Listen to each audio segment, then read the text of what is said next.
नमस्कार दोस्तों, वेलकम। स्वागत है एक बार फिर से आप सभी का आरएस जंक्शन पर। एथिक्स की कक्षाओं में हम सभी आरएस मुख्य परीक्षा के लिए अभिवृत्ति नामक टॉपिक पर जो है चर्चा की शुरुआत हमने पिछली कक्षा में कर दी थी और इस कक्षा में हम उससे थोड़ा सा आगे बढ़ते हुए दो टॉपिक्स पर चर्चा करेंगे। पहला टॉपिक है आज का जो हमारा है वो है अभिवृत्ति का निर्माण। ठीक है, कैसे अभिवृत्ति का निर्माण होता है।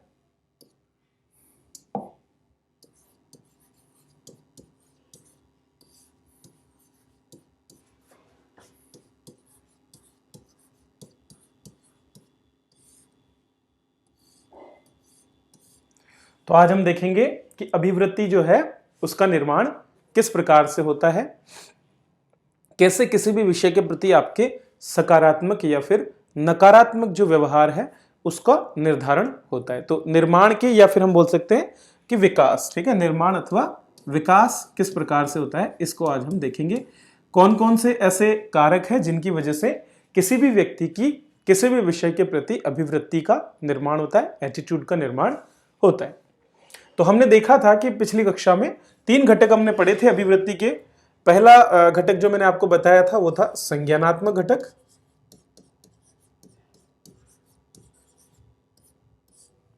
दूसरा घटक हमने इसका देखा था भावात्मक घटक, पसंद या नापसंद का भाव। और तीसरा घटक देखा था हमने व्यवहारात्मक।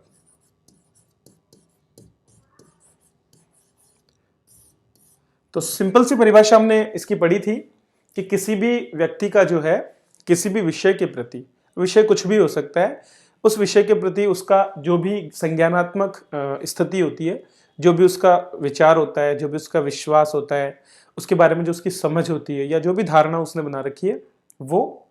दूसरा, उस विषय के प्रति उसकी पसंद या नापसंद, मतलब हो सकता है उसे वो चीज़ पसंद हो, उसको वो काम करने में आनंद मिलता हो, या हो सकता है वो उससे परेशान होता हो। जैसे कई लोग सच बोलने से भी दुखी होते हैं, तो सत्य के प्रति कई लोगों का नापसंदगी का भाव होता है, पसंद नहीं करते हैं लोग सच बोलना, झूठ बोलने में उनको मजा आता है। अब उसका कारण जो भी रहा हो सकता है उनमें संज्ञानात्मक पक्ष दुर्बल है, इसकी वजह से वो इसे पसंद नहीं करते, लेकिन ऐसा होता है और इसीलिए व्यवहार में उन लोगों द्वारा असत्य का प्रयोग किया जाता है। तो दूसरा पक्ष हो गया भावात्मक और तीसरा पक्ष जो है वो है व्यवहारात्मक। ठीक है, व्यवहारात्मक मतलब किसी भी विषय के प्रति आपकी तत्परता, आप उसके प्रति अनुकूल व्यवहार करते हैं या प्रतिकूल व्यवहार करते हैं, उसके प्रति आप कैसे तत्परता दिखाते हैं, वो चीज व्यवहारात्मक घटक में आ जाती है।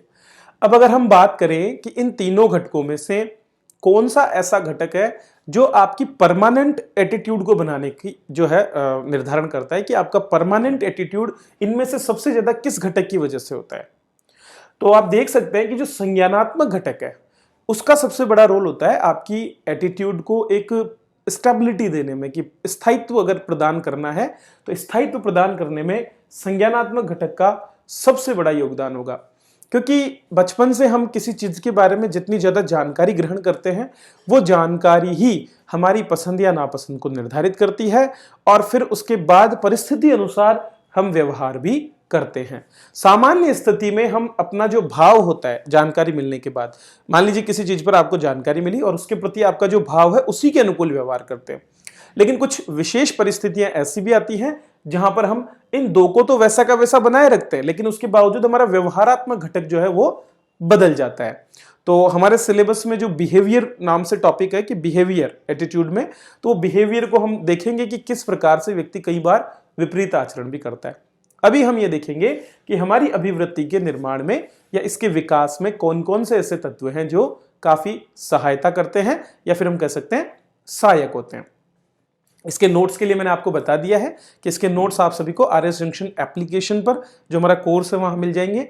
दूसरी बात, इस जो है वीडियो को आप लाइक जरूर करें। मैं देख रहा हूं बहुत कम बच्चे देखने वाले काफी हैं, बट आप लाइक करें और लोगों के साथ शेयर भी करें, क्योंकि फ्री ऑफ कॉस्ट अगर कोई चीज मिल रहा है तो उसे जितना ज्यादा हम स्प्रेड कर सके उतना बढ़िया है। सफलता या असफलता आपकी मेहनत पर निर्भर करेगी, लेकिन अच्छी चीजों को स्प्रेड करने में आपका योगदान होना चाहिए। आप भावी अधिकारी बनने जा रहे हैं तो ऐसे में ये गुण आप में होना चाहिए, ठीक है, कि अधिकतम लोगों का अधिकतम सुख हो सके। यूटिलिटेरिज्म जो है उसकी तरफ हमको काम करना पड़ेगा। चलिए, तो अभिवृत्ति के निर्माण में कौन कौन से तत्व, आप खुद एक बार सोच के देखिए कि आज के समय में आपका जो एटीट्यूड है या चीजों को लेकर आपकी जो मनोवृत्ति है उसके निर्माण में किन किन चीजों का बहुत बड़ा योगदान रहा है। बच्चा जब पैदा होता है तो जैसा मैंने शुरुआत से ही बताया, बिल्कुल एक खाली कोरे पन्ने की तरह हम होते हैं, हम कुछ नहीं जानते हैं, हमको हर एक चीज सिखाई जाती है, हम हमारे वातावरण से जो है चीजों को एडप्ट करते हैं, सीखते हैं और धीरे धीरे वो हमारे संज्ञानात्मक पक्ष में मजबूती के साथ में जो है अपना स्थान ले लेती है। धीरे धीरे हम उनमें से कुछ चीजों को पसंद करते हैं, कुछ को नापसंद, और बाद में जब हम बड़े होते हैं तो सामाजिक स्तर पर जीवन जीते हुए हमारे व्यवहार में उसका काफी बेहतर प्रदर्शन हो पाता है। अब वो सकारात्मक या नकारात्मक वो परिस्थितियों पर और बाकी चीजों पर निर्भर करता है। तो देखिए, हम देखते हैं पहले कौन कौन से ऐसे बिंदु हैं जो हमारी अभिवृत्ति को निर्धारित करने में काफी बड़ा योगदान देते हैं।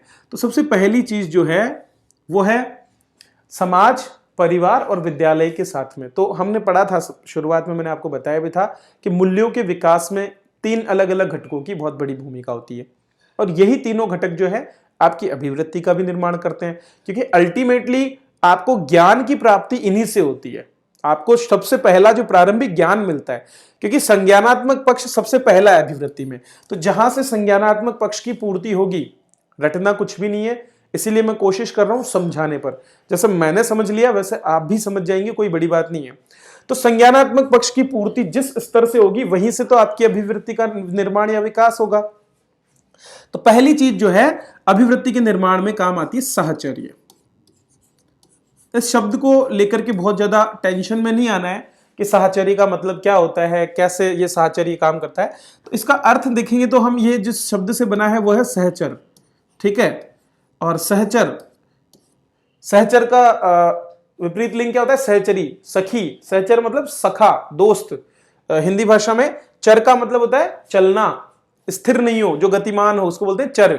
सहचर मतलब जो साथ में गतिमान हो, अर्थात आपके आसपास के माहौल में जो जो चीजें आपके कनेक्शन में है, जिनके साथ में आपका इंटरेक्शन हो रहा है, ठीक है, रेगुलर जो इंटरेक्शन आप लोगों से करते हैं, आप लोगों के साथ जो सहक्रिया करते हैं, उस सहक्रिया के फलस्वरूप आप बहुत सी चीजें एडप्ट करते हैं, उनसे प्राप्त करते हैं और उसके अनुरूप आप अपने ज्ञान का निर्धारण करते हैं।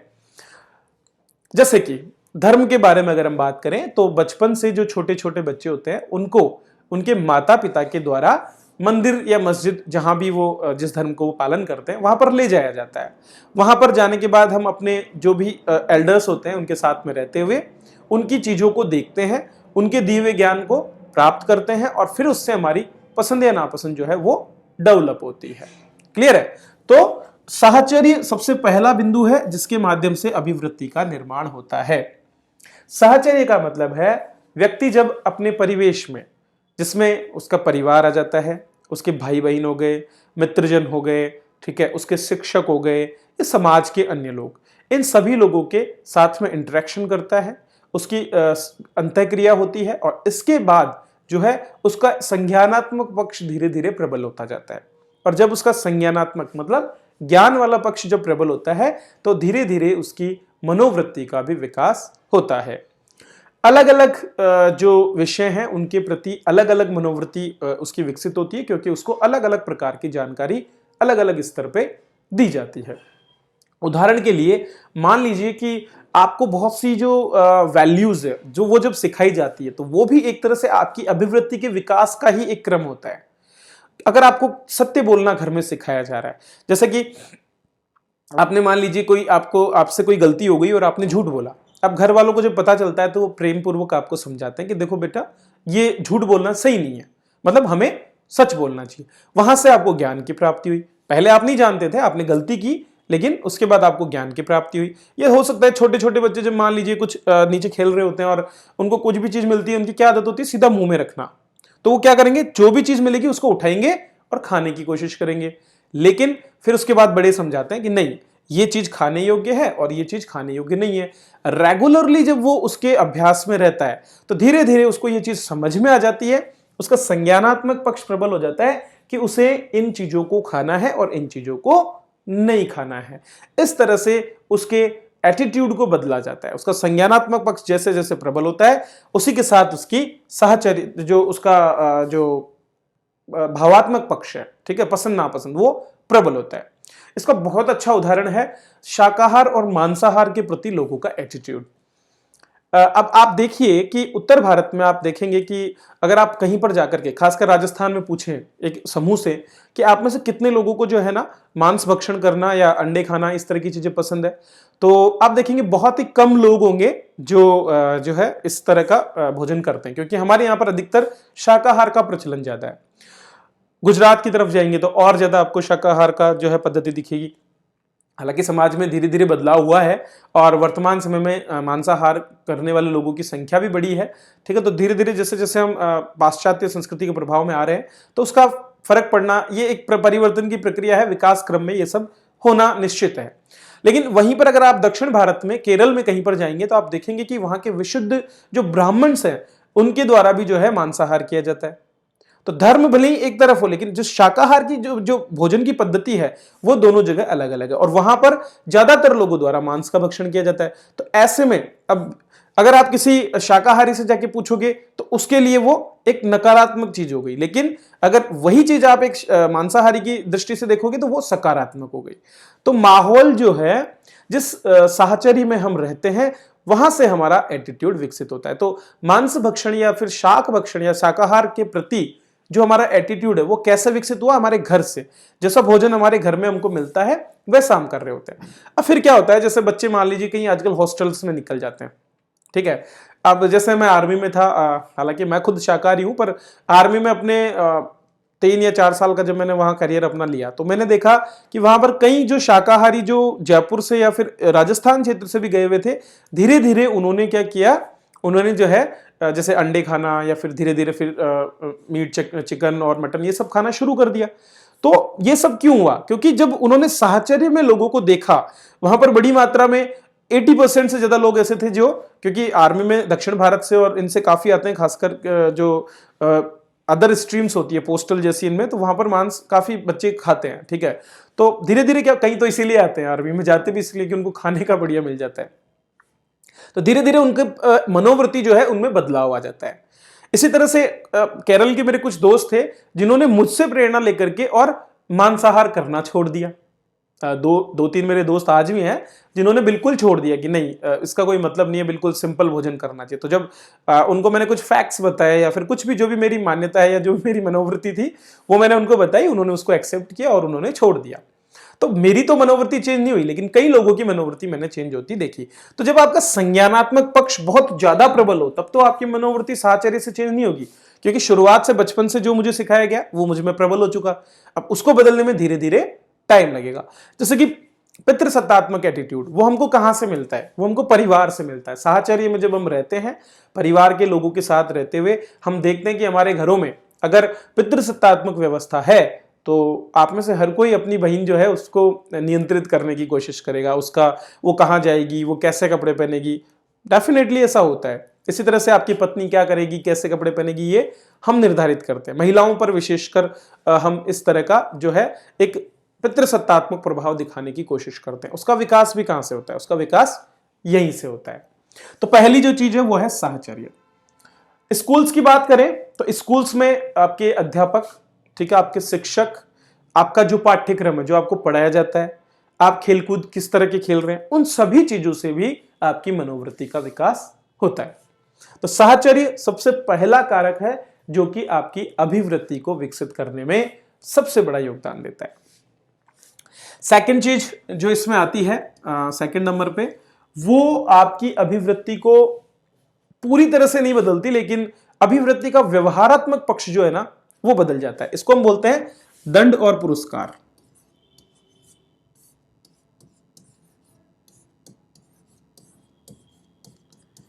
ठीक है, दंड और पुरस्कार ये दो ऐसी चीजें हैं जो या तो परमानेंट बदल देंगे या फिर कुछ समय के लिए आपकी अभिवृत्ति में बदलाव ला देते हैं।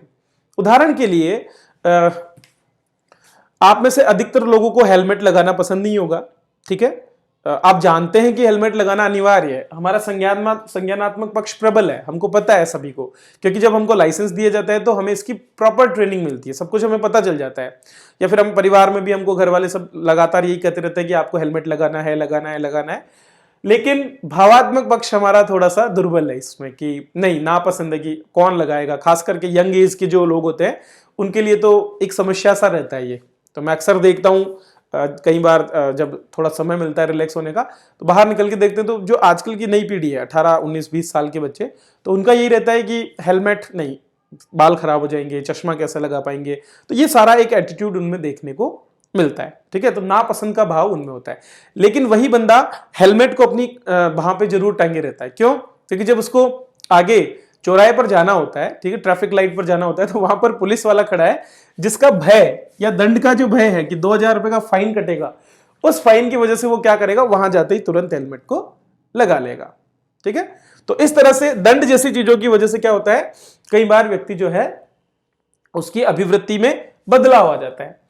अब अगर इस अभिवृत्ति में बदलाव को परमानेंट करना हो तो क्या होगा, उसको जो है ना लगातार दंड मिले। अगर अब मान लीजिए कोई व्यक्ति है जो कि कहीं पर जाकर के रोज ही कचरा फेंक देता है, अब सरकार कुछ ऐसा प्रावधान ला दे बहुत भयंकर कि उसको रोज पकड़ा जाए, 1 दिन 2 दिन 5 दिन, अगर रोजाना लगातार उसको पकड़ा जाएगा तो अंत में जाकर के वो सोच लेगा कि नहीं यार, अब उसका जो उस चीज को जो पसंद करता था कचरा फेंकने को, उसको वो छोड़ देगा। तो लगातार जब दंड का प्रयास किया जाता है तो ऐसे में क्या होता है, अभिवृत्ति में बदलाव भी हो जाता है, फिर व्यक्ति वो गलती नहीं करता है। इसीलिए क्या होता है कि कॉग्निटिव ऑफेंसेस जो होते हैं हमारे, ठीक है, संज्ञेय अपराध जिनको हम बोलते हैं, जिनमें गिरफ्तारी और इस तरह की होती है, तो उनमें क्या होता है, सजा की अवधि ज्यादा रखी जाती है। क्योंकि जब लंबी अवधि तक व्यक्ति जेल में जाता है, ठीक है, तो ऐसे में क्या होता है, क्योंकि पहली बार आप गलती करते हो तो आपको छोटी सजा दी जाती है कि चलो 10,000 का जुर्माना कर दिया। लेकिन वही गलती अगर दोबारा की जाए तो ऐसे में क्या होता है, उसमें दंड की मात्रा बढ़ा दी जाती है और ऐसे में व्यक्ति उससे थोड़ा सा फिर डरता है। इसी तरह पुरस्कार, जैसे कि सोसाइटी में उच्च पदों पर जाने के लिए बच्चों में एक जो अभिवृत्ति का विकास होता है वो कब होता है, जब वो देखता है कि टॉपर्स को, जैसे आप देखते हैं वो रिजल्ट आता है, रिजल्ट आने के बाद में क्या होता है, हम टॉपर्स को देखते हैं, हमारे मन में एक भावना जगती है कि यार देखो काश उसकी जगह हम भी होते। तो वहां से भी एक हमारे अंदर बदलाव होता है कि अगर हम उसकी तैयारी करेंगे, एग्जाम की अच्छे लेवल के एग्जाम की तैयारी करेंगे और हम सेलेक्ट हो जाते हैं तो ऐसे में क्या होगा, हमको पुरस्कार मिलेगा। तो पुरस्कार को प्राप्त करने के लिए भी हमारी अभिवृत्ति बदलती है। क्लियर? इन दोनों का प्रयोग कौन करते हैं, कानून और समाज, ठीक है, कानून व समाज। इसीलिए सरकार कई बार ऐसी योजनाएं चलाती है जहां पर कानून का पालन करवाने वाले लोगों को जो है कई बार पुरस्कार दिए जाते हैं। अब आपने देखा होगा कि अभी हाल ही में जीवन रक्षक योजना एक राजस्थान में लागू की गई कि जो भी कोई व्यक्ति जो है किसी घायल व्यक्ति की मदद करेगा, गंभीर घायल की अगर जान बचाने में मदद करेगा तो उसको 5,000 रुपीज का कैश एक पुरस्कार जो है दिया जाएगा। तो सरकार भी पुरस्कार की व्यवस्था यहां पर करती है। इसी तरह से पीसीपीएनडीटी एक्ट के अंतर्गत यदि कोई भी मुखबिर योजना जो है उसमें क्या करता है, अगर उसमें मदद करता है तो ऐसी परिस्थिति में क्या होता है, उसको 1 लाख रुपए, ठीक है, 3 लाख रुपए की टोटल राशि भी बढ़ा दी है, 2.5 लाख से 3 लाख कर दी है। 3 लाख की राशि में 1-1 लाख रुपए तीनों को दिए जाते हैं, जो महिला है उसे, उसके साथ उसके सहयोगी और जो मुखबिर होता है, तीनों को यहां पर उनको गिरफ्तार करवाने के लिए पुरस्कार दिया जाता है। तो उसकी वजह से क्या होता है, एक सकारात्मक अभिवृत्ति उसके प्रति विकसित होती है और व्यक्ति मुखबिर बनने के लिए तैयार हो जाता है। इसी तरह समाज, जैसे मैंने आपको परीक्षा की तैयारी का एग्जाम्पल दिया, कोई भी छात्र जब तैयारी करता है तो कहीं ना कहीं उसके मन में वो पुरस्कार प्राप्त करने की, समाज में इज्जत मिलेगी, नाम मिलेगा, शोहरत बढ़ेगी, ठीक है, उन चीजों को लेकर के वो उस तरह से व्यवहार करता है। तो दंड और पुरस्कार वो दूसरी चीज है जो आपके अभिवृत्ति के निर्माण में सहायक होती है। तीसरा जो इसमें पहलू आता है उसको हम कह सकते हैं प्रतिरूपण।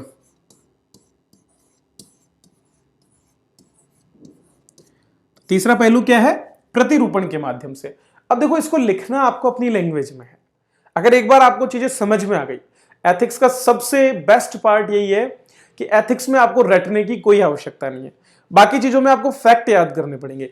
एथिक्स में मैंने अभी तक आपको एक भी फैक्ट नहीं बताया शुरुआत से, ठीक है, कोई फैक्ट आपको नहीं रटना है, ये आपके व्यवहारिक जीवन से जुड़ा हुआ है और 8% नहीं 10% कवर करता है, क्योंकि एक टॉपिक आपका कहां पर है, पेपर 3rd में भी है। तो लगभग 80 नंबर 800 में से आपके एथिक्स कवर करता है और आप आराम से 60+ नंबर्स यहां पर लेकर आ सकते हैं, जो कि आपके सिलेक्शन, खास करके ऊंची रैंक्स पर सिलेक्शन में बहुत बड़ा योगदान दे सकता है, ठीक है। और ये पेपर का फर्स्ट पार्ट होता है। तो अगर आपने एथिक्स का पेपर बहुत अच्छा कर दिया तो मान के चलिए कि आपकी जो आगे पूरी कॉपी जो चेक होगी ना, उस पर बहुत पॉजिटिव इंपैक्ट पड़ने वाला है। क्योंकि 3 पेपर में से जो सेकंड पेपर है उसकी शुरुआत में ये टॉपिक है, और शुरुआत में अगर आपने बेहतर कर दिया, जो कि आप कर सकते हैं इसको सही तरीके से तैयार करके, तो आप उसका बहुत लाभ जो है अपने पूरे पेपर में उठा सकते हैं। क्लियर है? चलिए, प्रतिरूपण, इसको अंग्रेजी में हम क्या बोलते हैं वैसे तो? क्लोनिंग। ठीक है, क्लोनिंग मतलब एक कॉपी का दूसरी कॉपी, तीसरी कॉपी, चौथी कॉपी, इस तरह से। तो प्रतिरूपण का कैसे अभिवृत्ति के निर्माण में, विकास में सहायक होता है? प्रतिरूपण में हम क्या करते हैं? दूसरों की नकल करते हैं, दूसरों को देखते हैं। नकल करना हो गया ना, क्लोनिंग करना मतलब नकल करना। तो हम कई बार समाज में दूसरे लोगों को देखकर भी अपनी अभिवृत्ति का निर्माण करते हैं। कैसे? जैसे कि मान लीजिए आपके, एक तो सभी का हमारा कोई ना कोई आइडल होता है, आदर्श। कि हम जैसे कि विवेकानंद के बारे में हम देखते हैं कि यार विवेकानंद कैसे थे, उनके आदर्श देखते हैं। कई लोग महात्मा गांधी को देखते हैं, तो वे उन्हीं की तरह व्यवहार करने की कोशिश करते हैं। उसे बोलते हैं हम प्रतिरूपण। खास करके व्यवसाय में इस प्रतिरूपण का बहुत बड़ा योगदान होता है। कोई भी फेयर एंड लवली या फिर इस तरह की जो क्रीम वाली जो जितनी भी कंपनीज होती हैं, वो अक्सर आपने देखा होगा बहुत ही सुंदर, ठीक है, बहुत ही यंग जो फीमेल जो होती हैं या फिर मेल जो होते हैं, उनको अपना क्या बनाते हैं, अपने विज्ञापनों में उनको लेते हैं और वहां से ये दर्शाने की कोशिश करते हैं कि किस तरह से आप गोरे हो सकते हैं। तो उस विशेष जो प्रोडक्ट है उसके प्रति आपकी अभिवृत्ति बनाने में उसका बहुत बड़ा योगदान होता है। उदाहरण के लिए ब्रांड एम्बेसडर, ठीक है, ब्रांड एम्बेसडर बनाए जाते हैं। क्यों बनाए जाते हैं? आप देखिए, ब्रांड एम्बेसडर जिसको भी बनाया जाता है वो उस फील्ड में बहुत ही प्रतिष्ठा प्राप्त व्यक्ति होता है। और वो प्रतिष्ठा प्राप्त व्यक्ति, जैसे कि स्वच्छ भारत अभियान की अगर हम बात करें तो स्वच्छ भारत अभियान में आपने देखा होगा कि किसे बनाया गया? अमिताभ बच्चन को जो है इसका ब्रांड एम्बेसडर बनाया गया। तो वहां से एक आपकी सकारात्मक अभिवृत्ति उसमें विकसित करने का प्रयास, तो बड़े लोगों को देख करके एक हमारे मन में जो है अच्छा भाव प्रेरित होता है, हमारी पसंद बदलने लगती है, भावात्मक रूप से हम चेंज होते हैं। ज्ञान तो हमको होता है, ज्ञान की कोई कमी नहीं होती। एडवर्टाइजमेंट इसलिए होते हैं, एम्बेसडर्स इसलिए बनाए जाते हैं ताकि हम उस ज्ञान के प्रति पसंद की भावना जो है उसको विकसित करें। और जब दो पक्ष प्रबल हो जाए, ज्ञान है और भावनात्मक पक्ष भी आ गया, तो ऐसे में ऑटोमेटिकली आपके व्यवहार में वो चीज आने लगती है। तो प्रतिरूपण एक विशेष प्रकार है जिसमें हम क्या करते हैं? लोगों को देख करके, ठीक है, दूसरों को देख करके और उनके अनुरूप आचरण करने का हम प्रयास वहां पर करने लगते हैं। तो तीसरा जो तरीका अभिवृत्ति के निर्माण का हो गया, वो क्या हो गया आपका? प्रतिरूपण। तो बड़े बड़े लोगों को इस तरह से हम देखते हैं और इस तरह से हम चीजें सीखते हैं। चौथी जो इसमें चीज आती है वो है आपका समूह। समूह का भी बहुत प्रभाव पड़ता है। जिस समूह विशेष में आप रह रहे होते हैं, उस समूह जो है उसकी बहुत सी चीजों को आप सीखते हैं। अब इस समूह में आप अलग अलग समूह ले लीजिए। मान के चलिए कि आपने कोई भी ऐसा समूह ज्वाइन कर लिया, जैसे कि आप जब कॉलेज में होते हैं, कॉलेज में आप जो है ना, कॉलेज में एक बहुत विशेष ग्रुप के साथ में रहते हैं, ठीक है, या फिर हो सकता है आप किसी कैंपेन में, तो उस कैंपेन में रहते हुए आप क्या करेंगे? जैसे कि आप वृक्षारोपण कैंपेन में किसी समूह में, अब आप वहां देखते हैं कि सभी लोग जो है वृक्षारोपण के प्रति सकारात्मक अभिवृत्ति रखते हुए और काम कर रहे हैं। तो भले ही आपके मन में नहीं होगा भाव, लेकिन अगर आप वहां गए और उन लोगों के साथ में एक साथ रहेंगे तो धीरे धीरे आपके मन में उत्साह बढ़ेगा उस चीज के प्रति, आपकी पसंद बढ़ेगी और आप उसके अनुरूप व्यवहार करेंगे। इसी तरह से जब हम सोशल गैदरिंग्स करते हैं, जैसे कि शादी ब्याह के दौरान, होली के दौरान, अब मान लीजिए आपको रंग लगाना पसंद नहीं है, ठीक है, नॉर्मली आपको रंग लगाना पसंद नहीं है और घर में आप बैठे हैं और अचानक से आपको आपके दोस्त आते हैं और आपको पकड़ के बाहर ले जाते हैं। वो आपको कलर लगा देते हैं जबरदस्ती, उस समय तो आपको गुस्सा आता है, लेकिन फिर बोलते हैं चलो थोड़ी देर घूम के आते हैं, हमारे साथ चलो। फिर आप उनके साथ जब जाएंगे तो आप देखेंगे कि आपके व्यवहार में ऑटोमेटिकली एक परिवर्तन होना शुरू हो जाता है। तो उस समूह के हिस्सा बनने के बाद में आप क्या करते हैं? उस समूह के ही अनुरूप व्यवहार करने लगते हैं। जैसे कि अभी आप सभी एक आम छात्र के रूप में है, अभ्यर्थी के रूप में है, तैयारी कर रहे हैं। अभी तक आप में कोई ऐसा एटीट्यूड नहीं है कि आप एक मैच्योर व्यक्ति की तरह, हालांकि आप में से कई लोग जो प्रोफेशनल हैं वो मैच्योर होंगे, बट फिर भी एक अभ्यर्थी के जीवन की अगर हम तुलना बाकी प्रोफेशनल से करें तो उसमें थोड़ी सी कमी होती है। जब आप आरएस बन जाएंगे और आप ट्रेनिंग करेंगे और ट्रेनिंग करके जब आप बाहर निकलेंगे तो उस समय जो अंदर जाने वाला आरएस है ना और जो बाहर निकलने वाला है, ठीक है, तो जो कैंडिडेट वहां पर एंटर हो रहा है और जो बाहर आएगा ट्रेनिंग के बाद में, वो एक बिल्कुल अलग रूप में निकल करके आएगा। जैसे कि आर्मी में कोई बंदा जाता है शुरुआत में, उसका एटीट्यूड बिल्कुल अलग होता है दुनिया के प्रति, और जब वो बाहर निकल करके आता है तो वहां पर वो बिल्कुल एक अलग एटीट्यूड, उसका रहन सहन, उसका चलना, खाना पीना, लगभग हर चीज जो है उसमें बदलाव आ जाता है। सपोज कीजिए कोई व्यक्ति यहां से अमेरिका चला जाए, तो वहां पर अगर वो लंबे समय तक उन लोगों के साथ रहेगा तो वो वापस जब आएगा तो आप खुद बोलोगे कि यार तू तो वहां जाके बड़ा बदल गया। तो बदलाव के पीछे जो कारण है अभिवृत्ति में परिवर्तन, वो समूह की वजह से होता है। जिस समूह में हम रहते हैं उस समूह की वजह से हमें बदलाव आने लगते हैं।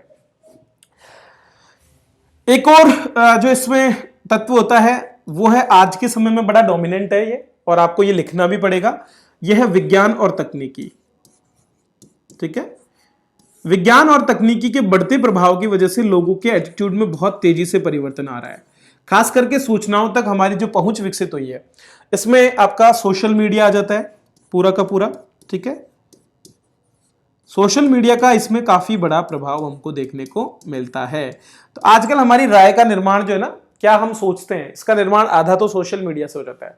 फेसबुक, ट्विटर, टेलीग्राम, इस तरह की जो चीजें हैं, वहां पर जो कुछ हमें मिल रहा है उससे ही हम चीजों का अब निर्धारण करने लगे हैं। इसको हम कह सकते हैं post truth era. Post truth era मतलब जहां पर हम आसानी से चीजों पर विश्वास कर लेते। पहले क्या होता था, पहले के लोग अपनी राय बनाने से पहले चीजों पर विश्वसनीयता पर ध्यान देते थे। जैसे कि अखबारों में अगर कोई चीज लिखी होती थी तो वो बड़ी विश्वसनीय होती थी। अखबारों में रिपोर्टर्स बाकायदा चीजों को ढूंढ करके निकाल करके लाते थे। लेकिन आजकल क्या हो रहा है, ऑनलाइन प्लेटफॉर्म्स पर यही तो हो रहा है। अब जैसे मान लीजिए मैं आपको पढ़ा रहा हूं, तो मेरे पास में एक ऑथेंटिक, एक विश्वसनीय जो है एक पूरा का पूरा जो है मेरे पास एक विश्वसनीयता है मेरे मैटर में। उसको आप चाहे तो कहीं पर भी काउंटर चेक कर सकते हैं। ये मैं आपको खुले कहता हूं कि अगर आप चाहें तो इस टॉपिक को कहीं पर भी देखें, और आपको मतलब हो सकता है और भी बेहतर पढ़ाने वाले होंगे, पर मेरा कहने का मतलब है कि ये गलत नहीं है। तो इसके पीछे एक सत्यता है। लेकिन फिर भी आज के समय में ऐसे बहुत से प्लेटफॉर्म, बहुत से टीचर्स आपको सामने दिखेंगे जो बिना मेहनत के, केवल पब्लिसिटी के माध्यम से जो है आपको आपकी सोच को तुरंत बदल देते हैं, और आप तुरंत भ्रमित भी हो जाते हो। और जब आपका समय बड़ा वेस्ट हो जाता है, उसके बाद आप ये निर्धारित करते हो कि जो है अरे बड़ी गलती हो गई, साल बर्बाद हो गया, फिर आप भटकते हुए दूसरी जगह आते हो और फिर वहां से कहीं पर आपको सही जगह मिल पाती है। तो ये एक बहुत बड़ी समस्या इस पोस्ट ट्रुथ एरा में है, जहां पर हम सत्य की ओर देख ही नहीं पाते कि सच क्या है। अब आपकी जो पॉलिटिकल राय है आजकल कौन बनाता है? क्या आप किसी भी पार्टी की तरफ आपका अगर झुकाव है मान लीजिए, तो उसको कौन बना रहा है? कहीं ना कहीं उस झुकाव को बनाने में सोशल मीडिया का बहुत बड़ा योगदान है। जब सुबह आप फेसबुक निकालेंगे और आप देखेंगे, आगे बढ़ेंगे, तो आप देखेंगे उसमें आपकी पसंद के हिसाब से ही वो आपको दिखा रहा है सब कुछ। आर्टिफिशियल इंटेलिजेंस का प्रयोग करते हुए जिस पार्टी की तरफ आपका झुकाव है उसकी और बातें वो आपको बार बार दिखाएगा। ठीक है, अब आप कुछ सर्च कर लीजिए थोड़ी देर के लिए, थोड़ी देर में आपको उससे रिलेटेड बहुत सी इंफॉर्मेशन मिलने लग जाएगी।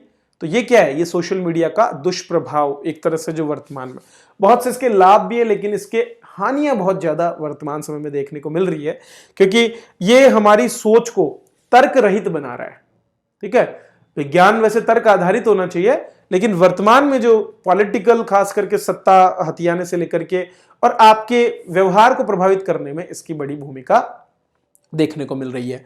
तो कई जगह पर यह सकारात्मक भी होता है, जैसे कि मीडिया के माध्यम से विभिन्न योजनाओं की जानकारी आपको मिलती है। ठीक है, इसी तरह से आपको प्राचीन संस्कृति और इनके बारे में भी कई जगह जानकारी मिल रही होगी। खेलों को बढ़ावा देने में सरकार के जो है मीडिया का बहुत बड़ा एक योगदान रहा है। ऐसा नहीं कह सकते हम मीडिया बहुत हर जगह गलत है। ठीक है, जैसे कि एनवायरनमेंट के प्रति जो जागरूकता है उसमें भी मीडिया की बड़ी भूमिका है। लेकिन दुष्प्रभावों में बड़ा, क्योंकि क्या होता है कि एक छोटी सी चीज को लेकर के बार बार उसी को दिखाया जाता है।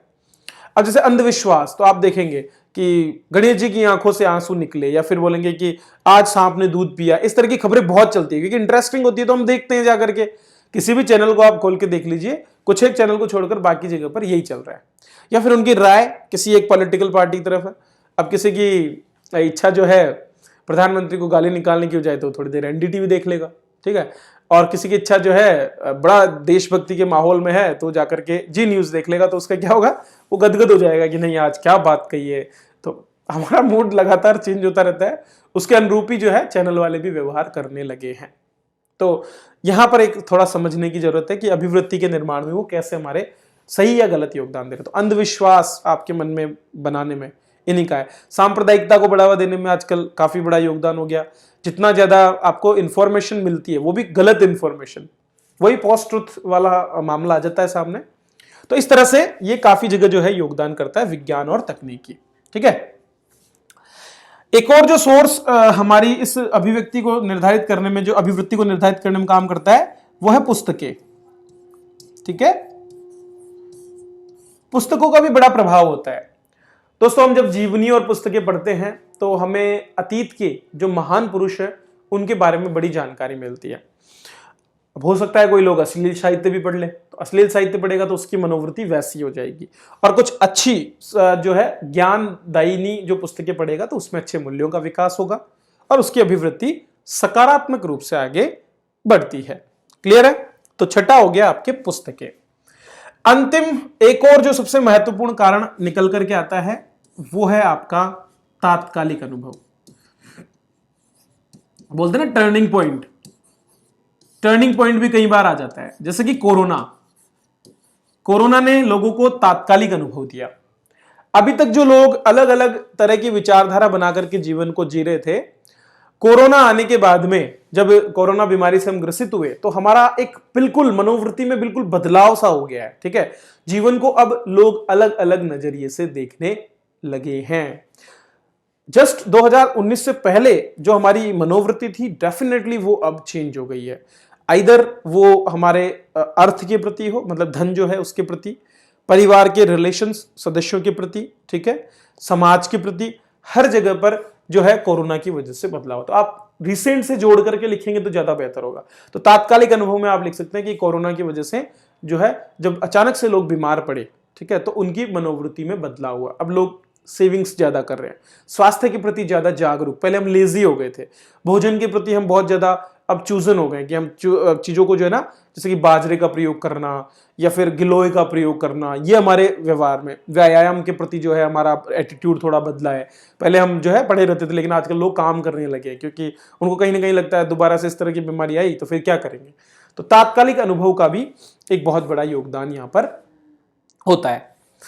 क्लियर है? तो ये 7 कारण हैं जो आपके अभिवृत्ति के निर्माण में बहुत बड़ा योगदान करते हैं।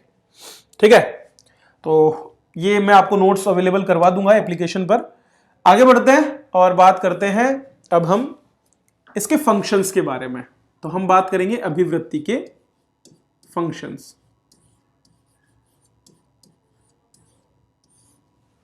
अभिवृत्ति के प्रकार।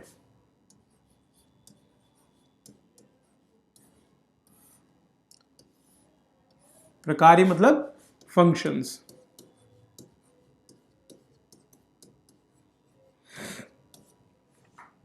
ठीक है, फंक्शंस क्या क्या होते हैं, मतलब अभिवृत्ति कैसे हमारे जीवन में कई चीजों को जो है निर्धारित करने में योगदान करती है।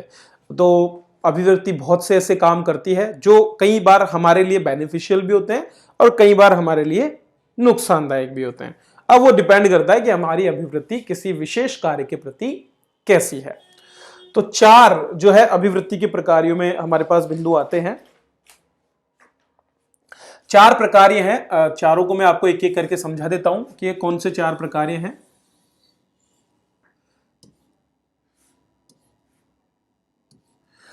तो सबसे पहला जो प्रकार अभिवृत्ति का आता है वो है अनुकूलन प्रकार।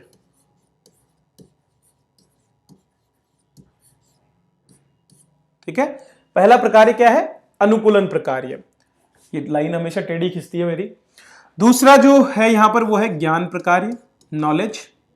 ठीक है, तीसरा आता है इसका आपका मूल्य अभिव्यक्ति, आपके जो मूल्य हैं उनकी अभिव्यक्ति का प्रकार।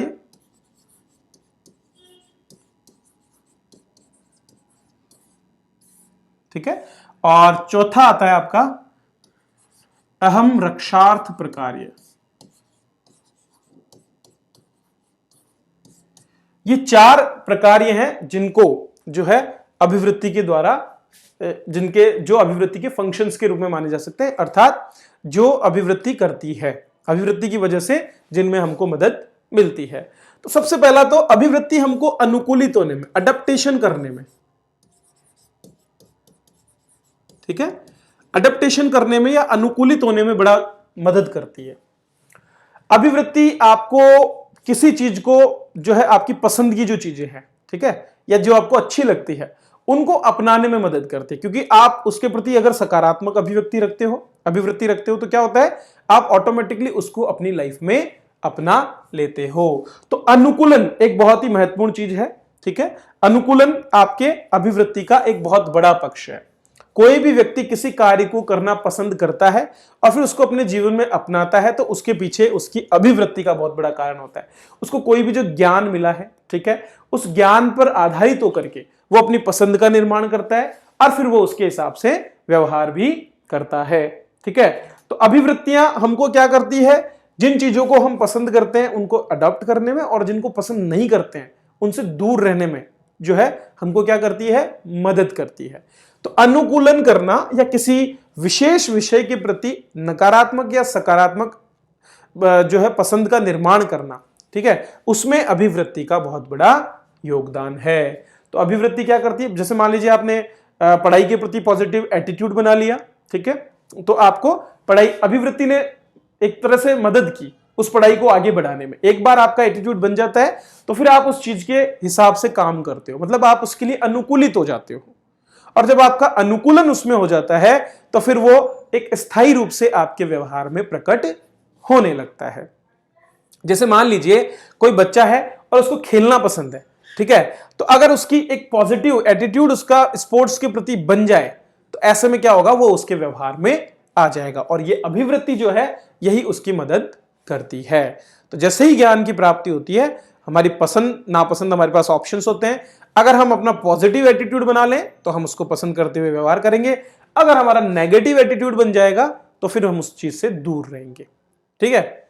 जैसे कि चोरी के प्रति लोगों की अगर नेगेटिव एटीट्यूड बन गया तो फिर वो कभी चोरी नहीं करेगा, लेकिन एक बार अगर पॉजिटिव एटीट्यूड बन गया उसके प्रति तो वो व्यक्ति अक्सर जो है चोरी को करता रहेगा, उसको डर नहीं लगेगा, फिर वो डर उसका खत्म हो जाएगा क्योंकि वो उसके प्रति अनुकूलित हो जाएगा, ठीक है। तो अनुकूलन इसी तरह से होता है।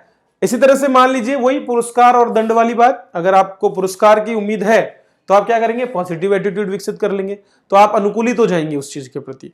और दंड की वजह से धीरे धीरे आप क्या करेंगे, उस चीज से डरने लगेंगे। जैसे कि स्वच्छ भारत अभियान, तो रैंकिंग्स को लेकर के पॉजिटिव एटीट्यूड आ गया, ठीक है, लोगों में। आसपास भी हम सकारात्मक रूप से काम कर रहे हैं तो वो एक सफल अभियान बनने में अग्रसर हुआ आगे। क्लियर है? इस तरह से दूसरा है ज्ञान। तो अभिवृत्ति का फंक्शन होता है ज्ञान में वृद्धि। तो अभिवृत्ति की वजह से क्या होता है, हमारा जो ज्ञान है उस ज्ञान में वृद्धि हो पाती है, हमारा ज्ञान जो है वो बढ़ता है। क्लियर है? क्योंकि कहीं ना कहीं से जब हम बहुत सी घटनाओं का अध्ययन करते हैं, बहुत सी घटनाओं को पढ़ते हैं, देखते हैं, ठीक है, उनके बारे में जानकारी प्राप्त करते हैं तो हमारी नॉलेज बढ़ती है और फिर हम उनके प्रति अपना एक नया एटीट्यूड बना पाते हैं। देखिए, प्रशासन में बहुत इनका उपयोग होता है। अभी आपने अगर सकारात्मक अभिवृत्ति बना ली, ठीक है, जैसे आप गांव में गए और ग्रामीण क्षेत्र के बारे में आपको जानकारी मिलेगी और अगर वहां पर आपने सकारात्मक अभिव्यक्ति बना ली तो फिर आपको अनुकूलित होने में ज्यादा देर नहीं लगेगी, आप आसानी से उस क्षेत्र में एडजस्ट हो जाएंगे और आपकी जॉब भी बहुत अच्छी चलेगी। लेकिन आपकी अगर नकारात्मक अभिवृत्ति उसके प्रति बन गई तो थोड़े दिनों में ये नौबत आ जाएगी कि आप नौकरी छोड़ने की बात करोगे कि नहीं, मुझे ये नहीं करना है, क्योंकि आपने उसके प्रति एक नकारात्मक अभिवृत्ति विकसित कर ली। तो प्रशासन में कार्यों के संपादन में और उन कार्यों को करने में, ठीक है, बहुत बड़ा योगदान अभिवृत्ति का होता है। तीसरा आता है मूल्य अभिव्यक्ति। मूल्य अभिव्यक्ति है ये, ठीक है, एक्सप्रेशन, वैल्यूज का एक्सप्रेस करना। तो जो मूल्य हम अपने पूरे जीवन में पीढ़ी दर जो पूरा अपना जो विकास क्रम होता है, हम जब पैदा होते हैं उससे लेकर के बड़े होने तक जिन मूल्यों को हम विकास करते हैं, अगर उनका प्रदर्शन हमको करना है तो वहां पर भी अभिवृत्ति का बड़ा योगदान होता है। क्योंकि हमारे मूल्य, जैसे कि सत्य के प्रति हमारा मूल्य है कि सत्य बोलना चाहिए, ठीक है, और उसको हम एक्सेप्ट करते हैं, हम पसंद करते हैं, तो धीरे धीरे वो हमारे व्यवहार में दिखने लगेगा। तो आप में मूल्य कैसे हैं, आपका चरित्र कैसा है, इस चरित्र का प्रदर्शन व्यवहारिक रूप से करने में अभिवृत्ति का बड़ा महत्व है। तो यह भी एक प्रकार के रूप में सामने आता है कि आपके मूल्यों को अभिव्यक्त करने में, जिन मूल्यों को आप धारण करते हैं उनको दृढ़ता के साथ लोगों के सामने रखने में आपका जो एटीट्यूड है उसका योगदान होता है। ठीक है, तो एटीट्यूड आपके मूल्यों को अभिव्यक्त करता है। और अंत में आता है अहम रक्षार्थ, ठीक है, अपने अहम की रक्षा करने में। तो ईगो तो सब में होता है, हर व्यक्ति में ईगो है, ठीक है। अब ईगो को लेकर के हम क्या करते हैं, कई बार अपने ज्ञान को बदलना नहीं चाहते हैं। जो हमारे पास ज्ञान है उसी को धारण करते हुए उसके संरक्षण के लिए हम क्या करते हैं, अपनी जो एटीट्यूड है उसके हिसाब से व्यवहार करते हैं। तो वो अहम की रक्षा भी अभिवृत्ति करती है। अब कई बार इसके बहुत नकारात्मक परिणाम भी हमको देखने को मिल जाते हैं। उदाहरण के लिए मान लीजिए किसी व्यक्ति का जो है महिलाओं के प्रति एटीट्यूड सही नहीं है, ठीक है, मतलब वो नकारात्मक अभिवृत्ति धारण करता है और वो उसी के अनुरूप व्यवहार करता रहेगा। तो एक समय ऐसा आएगा जब उसको जो है समाज में तिरस्कार मिलेगा, क्योंकि कहीं ना कहीं एक स्तर पर जाकर के उसको ये रियलाइज होगा कि वो नॉर्मली जब भी वो व्यवहार करेगा तो वो अपने अहम की रक्षा करेगा। जैसे कि महिलाओं से बात नहीं करना या फिर उनको हमेशा हेय दृष्टि से देखना, अब वो लिंग समानता की बात करेगा नहीं। अब धीरे धीरे क्या होगा कि समाज में भी उसको निंदा मिलने लगेगी, ठीक है, उसका तिरस्कार होगा कि इसको बात करने का तमीज नहीं है, इसको इस तरह से ये व्यवहार करता है वो व्यक्ति। तो क्या होगा, धीरे धीरे समाज उसको त्यागने लगेगा और ऐसे में फिर क्या होगा, उसको अपनी अभिवृत्ति को बदलना पड़ेगा। लेकिन अगर वो व्यवहार कर रहा है तो वो क्यों कर रहा है, अपने अहम की रक्षा के लिए। तो अक्सर जब हम किसी से बहस करते हैं, ठीक है, किसी मुद्दे पर यदि हम किसी से बहस कर रहे हैं तो इसका मतलब हम अपने अहम की रक्षा कर रहे हैं। तर्क एक अलग चीज होती है, बहस एक अलग चीज। तर्क जो है, तर्क जब हम करते हैं किसी से तो हम शांतिपूर्वक सामने की वाले की बातों को एक्सेप्ट भी करते हैं और अपने विचारों को उसको प्रदान भी करते हैं। लेकिन अगर आप बहस करते हो तो इसका मतलब आप अपने अहम की रक्षा के लिए काम कर रहे हो, आप नॉलेज के लिए काम नहीं कर रहे हो। वहां पर मान लीजिए आप में से कोई छात्र है, मुझे अच्छा सजेशन दे कमेंट करके, ठीक है, और मैं उस चीज को बिल्कुल डिनाई कर दूं कि नहीं ये नहीं हो सकता, तो उसके पीछे मुझे वो तर्क देना पड़ेगा। अगर मैं तर्क नहीं दे पाता हूं इसका मतलब मैं बिना आधार के बहस किए जा रहा हूं और वो एक तरह से मेरे अहम रक्षार्थ की तरफ होगा जो मेरे नकारात्मक एटीट्यूड को प्रदर्शित करेगा और इसकी वजह से हो सकता है जो छात्र मेरे साथ जुड़े हुए हैं वो दूर चले जाएं। तो अक्सर हमको इस प्रकार में नहीं पढ़ना है, लेकिन ये होता है स्वाभाविक है व्यक्ति का कि वो अक्सर इस तरह से, तो जो बोलते हैं ना घमंड, वो घमंड की जो प्रदर्शन होता है वो अहम रक्षार्थ में होता है। हालांकि कई बार हम इसको सही स्तर पर भी देख सकते हैं, जैसे कि कोई कमजोर वर्ग यदि किसी उच्च वर्ग के खिलाफ किसी सत्य बात पर टिक करके बात करे तर्क सहित, ठीक है, तो वहां पर भी वो अपने अहम की रक्षा कर रहा है, तो वो पॉजिटिव एक उसका एस्पेक्ट हो जाता है। बट अक्सर अहम रक्षार्थ को हम नकारात्मक अर्थ में ही लेते हैं, क्योंकि जब कोई व्यक्ति समझदार है, ज्ञानी है, तो वो कभी भी इस तरह से अपने एटीट्यूड को बनाए नहीं रखेगा कि अड़के वहां पर जो खड़ा हो जाएगा, ठीक है। हालांकि अपने मूल्यों को मजबूती के साथ बनाए रखने में अहम रक्षार्थ भी जरूरी होता है, ठीक है, क्योंकि मान लीजिए आप सत्यनिष्ठ हैं और सामने वाला आपको दबाने की कोशिश कर रहा है, कितना भी कोशिश कर, लेकिन अगर आप अपनी जो अंदर के जो मूल्य है उसको बचाना चाहते हैं तब भी आप अपनी ईगो की रक्षा करते हैं। तो वहां पर भी तो पॉजिटिव और नेगेटिव दोनों तरह के एस्पेक्ट हमको देखने को मिलते हैं। क्लियर है? तो 4 तरह के अभिवृत्ति के प्रकार हो गए, अनुकूलन अडेप्टेशन, नॉलेज या ज्ञान प्रकार्य, मूल्य अभिव्यक्ति प्रकार्य, मूल्यों का अपने व्यवहार में अभिव्यक्त करना, ठीक है, जो आपके अंदर है अंतर्निहित है, और अहम का रक्षार्थ मतलब ईगो को सिक्योर करना, उसको सेटिस्फाई करना, ठीक है। तो ये 4 यहां पर इसके प्रकार हो जाते हैं। तो आज की कक्षा को मैं यहीं पर विराम दूंगा। हमने आज 2 चीजें पढ़ी। सबसे पहले हमने अभिवृत्ति के विकास या डेवलपमेंट ऑफ एटीट्यूड जो है उसके जितने भी घटक हैं उनको हमने देखा, और उसके बाद में हमने फंक्शंस ऑफ एटीट्यूड को देखा है। क्लियर है? अगली कक्षा में इसका जो बचा हुआ पोर्शन है उसको हम कंप्लीट करेंगे। 2 चीजें उसमें बच रही हैं आपकी, एक तो नैतिक और राजनीतिक अभिवृत्ति क्या होती है, ठीक है, और बिहेवियरल एस्पेक्ट जो है इसके, मतलब आचरण में हम अपनी अभिवृत्ति के सकारात्मक और नकारात्मक रूप में व्यवहार कब करते हैं, उस चीज को भी हम जो है देखेंगे। चलिए, तो वीडियो को लाइक कीजिए, शेयर कीजिए और बने रहिए इसी तरह। धन्यवाद।